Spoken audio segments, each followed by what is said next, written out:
time comes. So tonight we're looking at the house of Omri, the first generation of division. But before we get into that, let's remind ourselves, this is period of time, period of history. Instead of the golden age, this is the kingdom of brass. And why do we call it the kingdom of brass? Yeah, because King Shishak recognizes that the nation is weak. And so he takes advantage, knowing about the wonderful throne room with $27 million worth of gold shields, 3 pounds of solid gold just for show. So he rushes in and steals those gold shields. And Rehoboam would sit on the throne and you'd see the shadows where the gold shields used to be when he was a kid and when Solomon was king. And he's so embarrassed about that. And it reminded him of his embarrassment in his throne room being plundered. And so it says that King Rehoboam made bronze shields to replace the gold shields. Regardless of how you polish brass, it is never going to shine like gold. And the kingdom is never, ever going to get even close to the glory that they enjoyed under the time of King Solomon. So the right way to think about this, geographically and historically, is during the time of Solomon, this whole area, all the way up to the river Euphrates, was controlled by Solomon. All those trade routes, and everybody was united.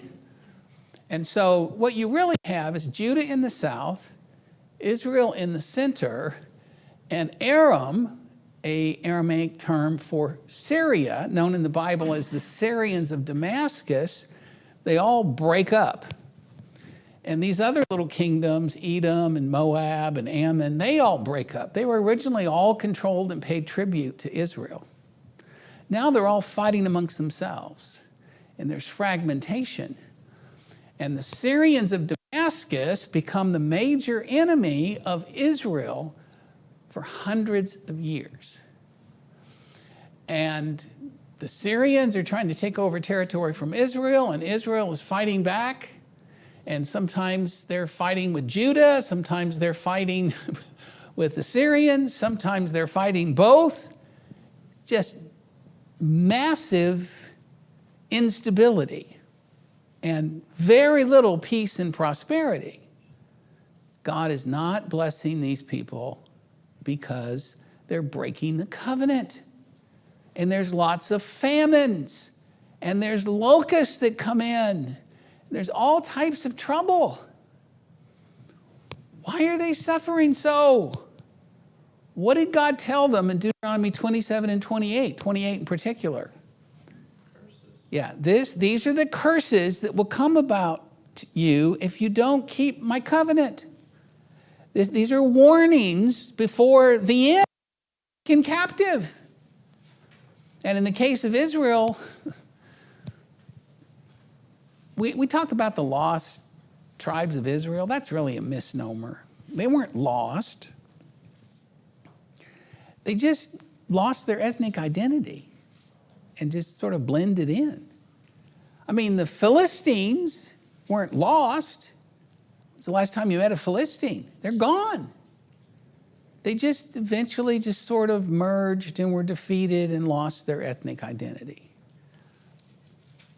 And so Israel as a nation will never again return. They're going to go into oblivion.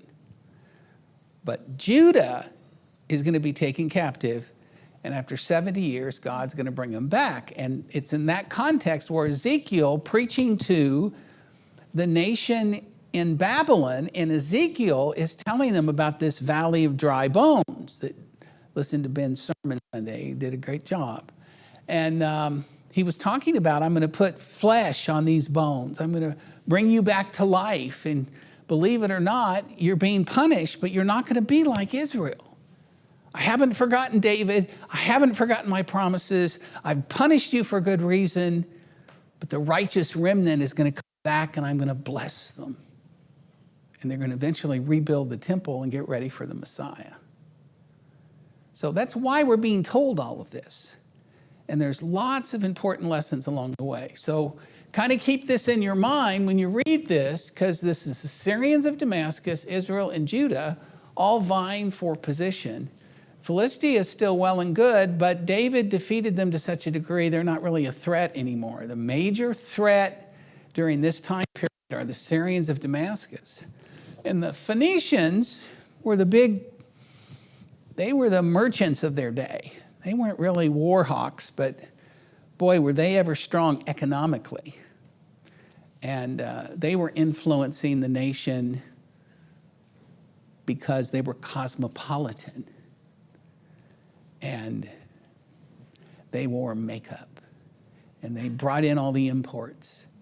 And Jezebel is typical of what a Phoenician woman would have been like. And she was even worse than Ahab, if you recall. Behind every good man, there's a good woman, and then every once in a while, there's a Jezebel. And when that happens, they're really bad. Right? Okay, so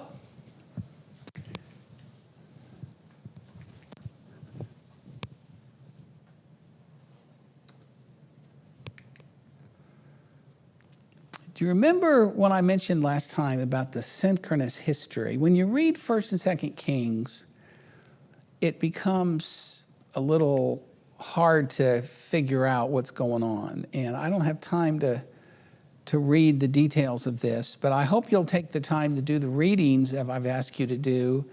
And what happens is they'll start off with Jeroboam and his dynasty, and Nadab, his son, and then they'll drop down to the king below them and then narrate that. And then when that king dies, they'll go back up to the north.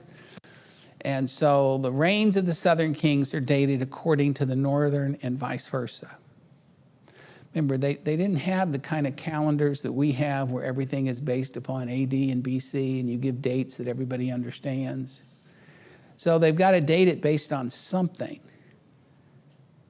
Later on, they're going to date everything based on the year of the reigning Caesar in the Roman Empire.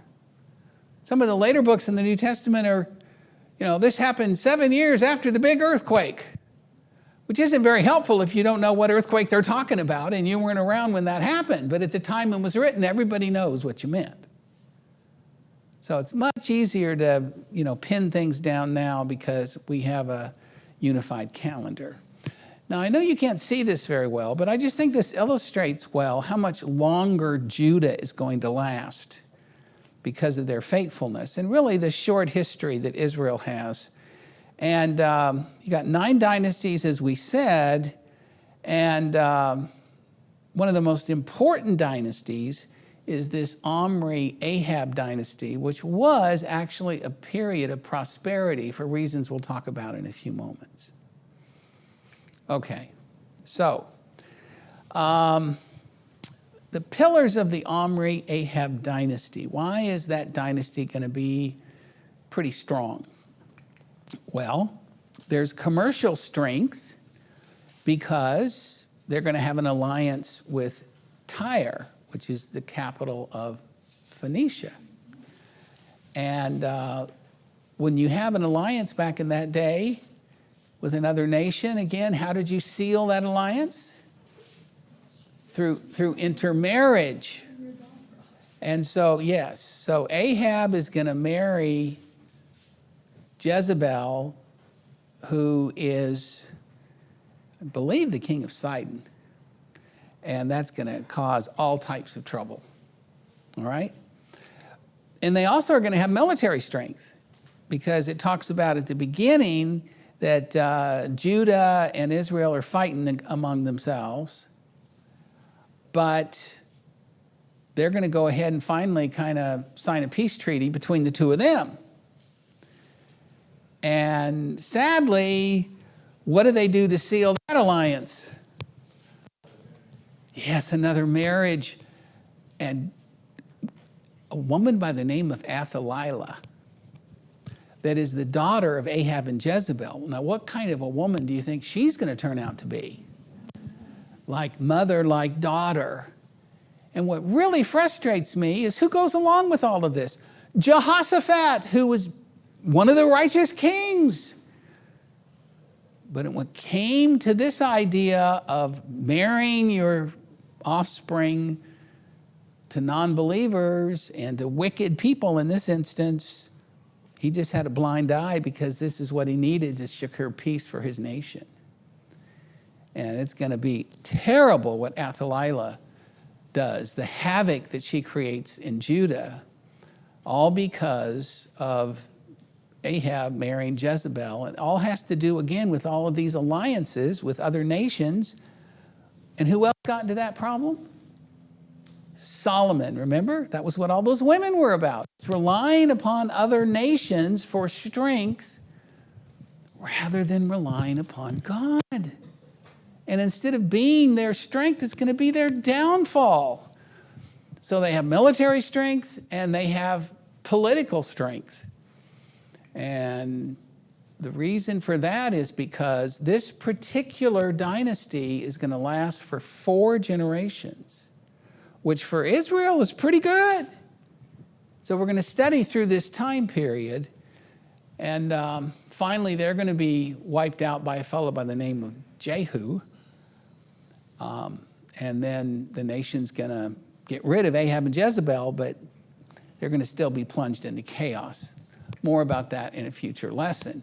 And also, another reason why this period of time during the Omri and Ahab dynasty is going to be so strong is because there's a temporary weakness in Syria.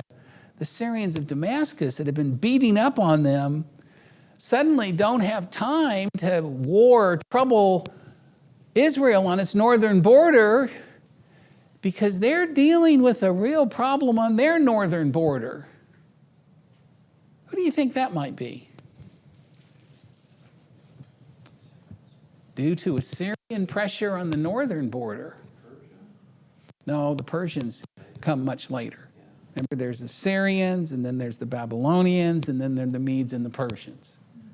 Okay, so the Medes and the Persians are still around, but they're not a real threat quite yet.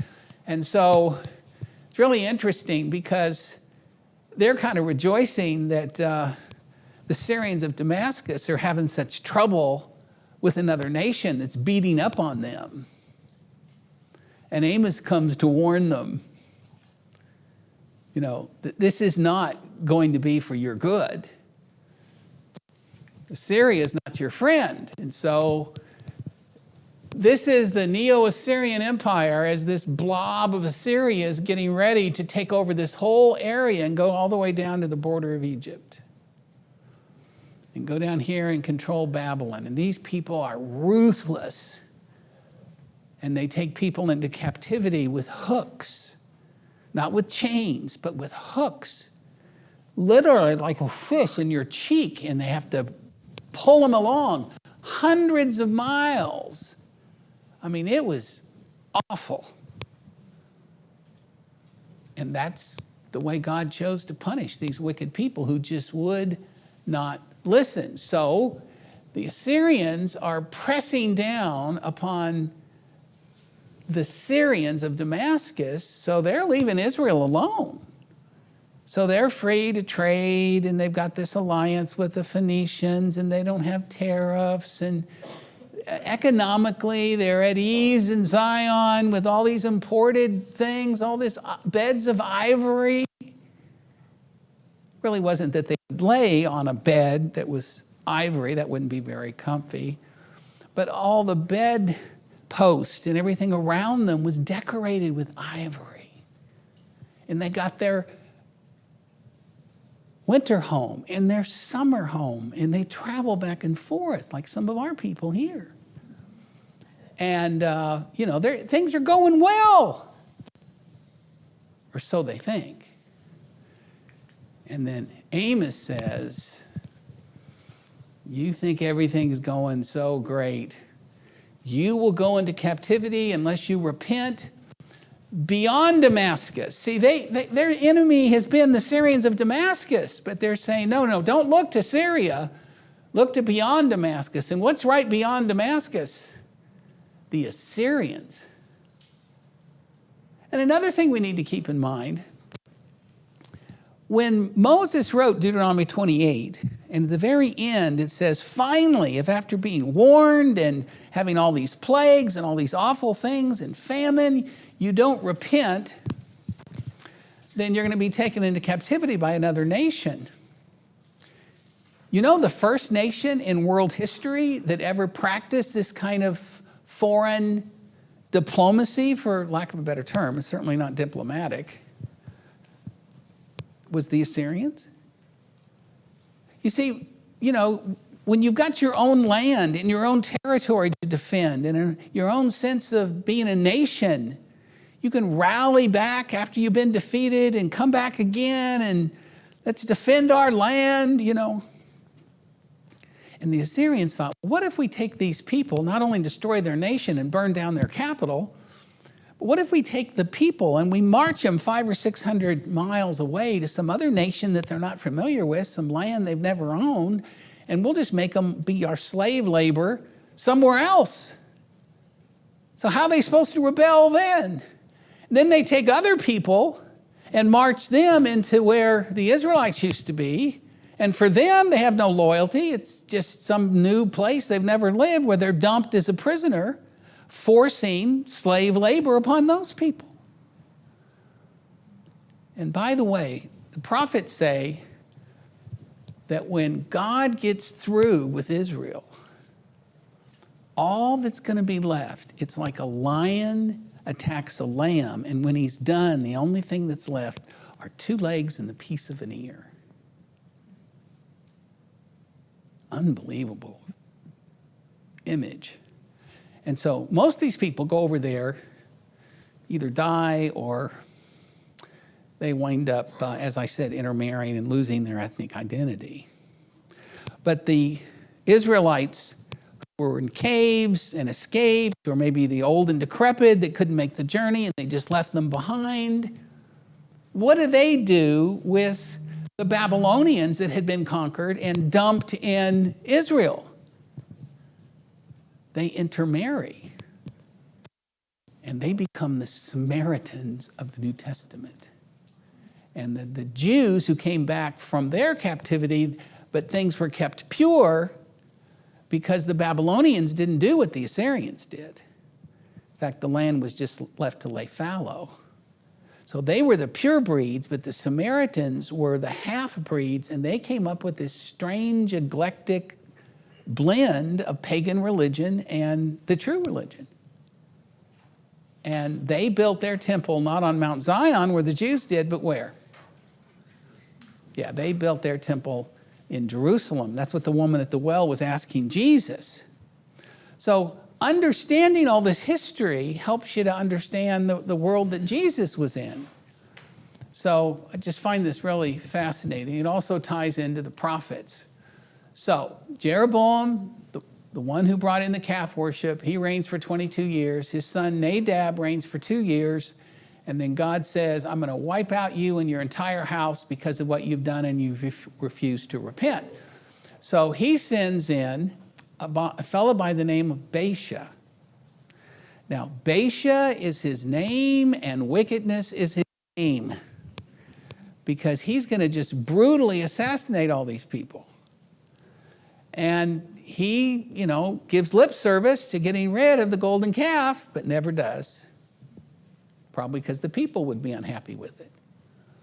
So he reigns for 24 years along with his son Elah. And then Zimri comes along, and he's known as the weak king because he only reigned for 7 days.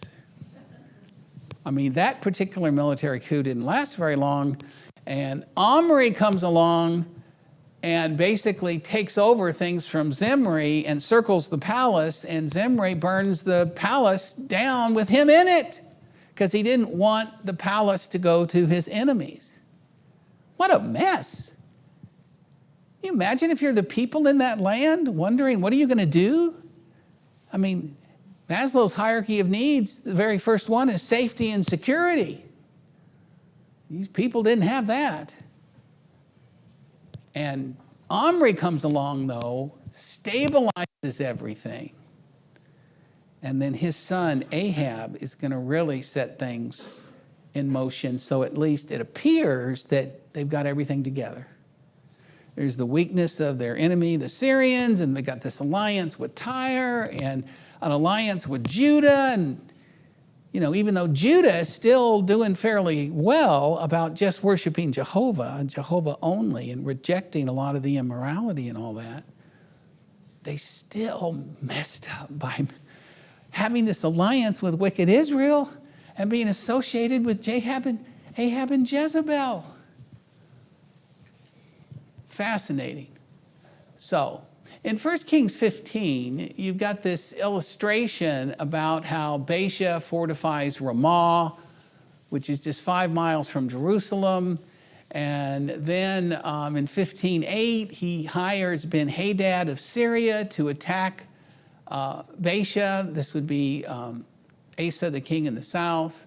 And so they're all fighting over materials for a fort. And Asa, the king in the south, runs in and steals the materials. It's just sort of a explanation about how bad things were during that time. But what did Omri do?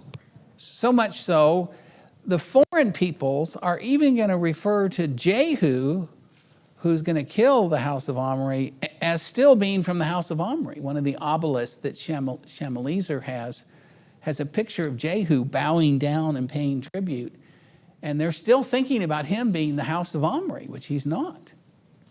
But at any rate, this is what he does.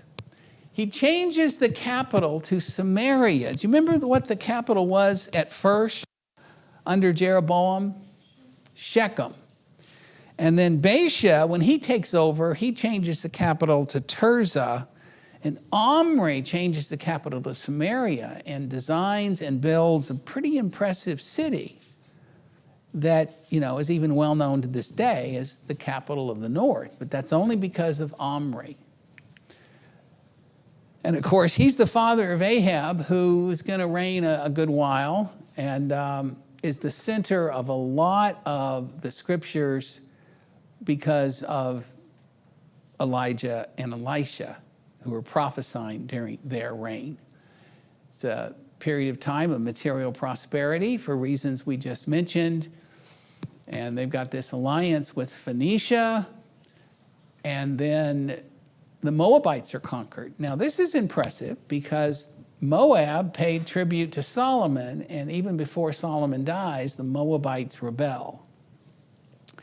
But he's able to conquer Moab and get them to start paying tribute again during Omri's reign. And as we mentioned, the Syrians of Damascus is reduced because they're fighting with the Assyrians for their dear life. So those are the key events. And next week, we want to talk about Ahab and Jezebel, the northern apostasy epitomized in 1 Kings 15 through 34. Okay, we've got 2 or 3 minutes. That was really special when we had an hour to do this class. So that's why I'm so rushed here, is I've got a lot of material to cover. Any thoughts, any questions about what we can learn from these accounts? And let's talk about it. Yes? Just how hard it is once you make a step away from what God said, another step, it's hard to step back. And they just, some of the kings tried, but they never made it all the way back to what God actually said. Until who? Josiah.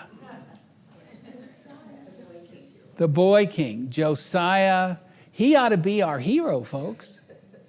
I mean, because he's all about restoration. And he's the one that God appoints to go up over the border into Assyrian territory and destroy the golden calves, at least at Bethel. And going to finally get rid of the Mount of Corruption, remember? But it is interesting because the way the prophets talk, I mean, if all you've known is calf worship, you're going to think, well, this is sacrosanct. This is my father's and grandfather's stuff. This goes back hundreds of years. It must be okay. Just because something's old doesn't make it right if it's not old enough to go back to the truth. right? And how many denominations do we have now because they had that one step away instead of? Yes, yes. And the key is you need to make sure that you don't believe a lie and don't put your trust in people that you shouldn't, right? Yes, Chase?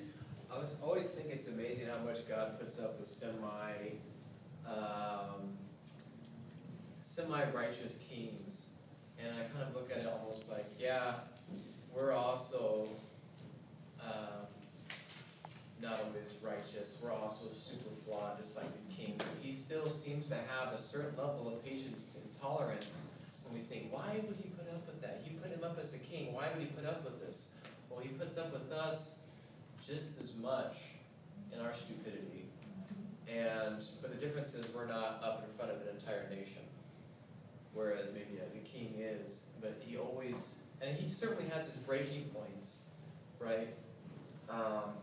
Where like even Belshazzar, the scales have been weighed, he's been found wanting. But there was a level that he put up with, a certain amount that he put up with, for example, Belshazzar, or whatever king it is, until he has his, it seems, breaking point. That's because God is long-suffering and patient and not willing that any should perish. So he gives us time to repent. Okay, the bell rang. Thank you all for being here. It's a great study. Okay, do you want to say something, Todd? Yeah, there's a lot of stuff going on in the world today, especially in our state. If you want to, this is not the church, this is just me. If you want to, Joseph, will you raise your hand? Joseph's over there. He's got a little petition for referendum number 101 to get rid of some evil that's going on in our state. Please go see him. He'll help you, and we need to stand for truth and goodness and righteousness. And this is an opportunity. Yeah, it's the chance to make a referendum to backpedal some of the stuff they've done recently. That, any rate, I don't need to explain it. You can talk with them and they'll explain it. Thank you all for being here. And we'll have a, thank you. We're going to talk about Ahab and Jezebel next time. That's a fun story.